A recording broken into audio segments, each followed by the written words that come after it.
그러면 증산이 잘 일어나는 조건에 대해서 알아보도록 할게요. 바람이 잘 불 때 증산이 잘 일어납니다. 이것은 마치 증산이 잎에서 물이 증발하는 것이 증산이기 때문에 물이 수증기로 돼서 증발하는 거잖아요. 그렇기 때문에 우리가 빨래를 널면 증발이 일어나잖아요. 물이 증발하게 되는데 빨래가 너는 조건과 똑같다고 하겠습니다. 빨래가 바람이 잘 불 때 잘 마르는 것처럼 잎에서도 바람이 많이 불면 잎에 있는 물이 잘 증발하겠지요. 증산이 잘 일어납니다. 햇빛이 강하면 빨래가 잘 마르듯이 증산도 잘 일어나고요. 습도가 낮을 때 주변이 건조하면 증산이 더 많이 일어납니다. 주변의 온도가 높으면 더 잘 일어나겠지요. 그리고 증산이 잘 일어날 조건으로 식물체에 가지고 있는 수분량이 많으면 그만큼 또 많이 증발을 하겠지요. 그래서 증산이 일어날 조건은 빨래가 마르는 조건과 똑같다고 생각하면 아주 쉽게 찾을 수 있을 것 같아요. 그럼 창의력 키우기를 볼게요. 미국 캘리포니아주 레드우드 국립공원의 미국 삼나무는 키가 약 111m로서 매우 크네요. 현재 살아있는 나무 중에서 가장 크다고 합니다.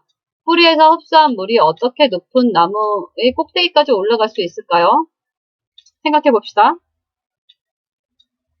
증산작용과 관련이 있겠죠?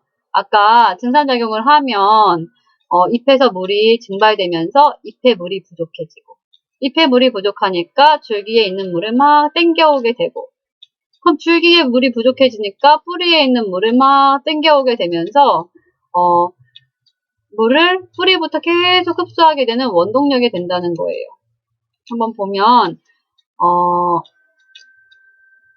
잎의 기공을 통해 물이 공기 중으로 빠져나가면 줄기 안에 있던 물이 끌려 올라가고 또 다른 요인으로는 물의 응집력으로 인해 물이 끌어올리면 끊기지 않고 물관을 따라 올라간다고 합니다.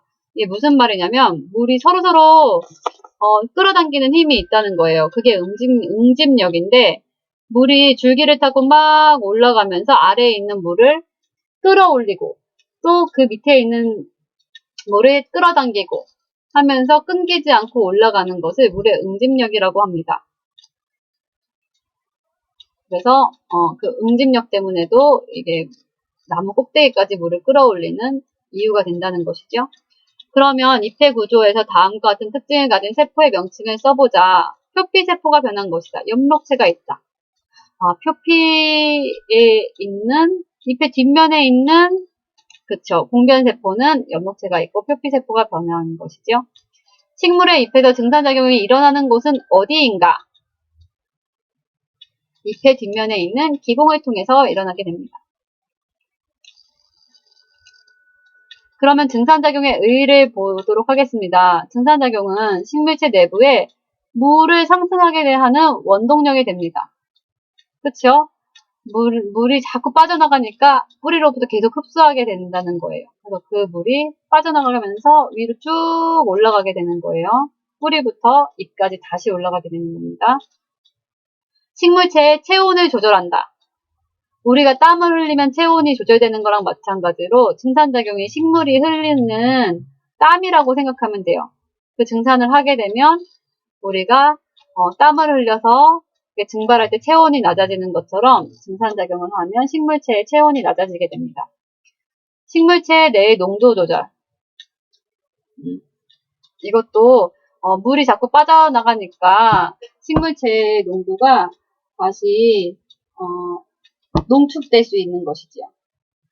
식물체에 물이 너무 많으면 그 물을 빠져나가게 하면서 수분을 증발시켜 무기양분의 농축이 일어날 수 있도록 하게 됩니다. 그러면 오늘은 여기까지 하겠습니다.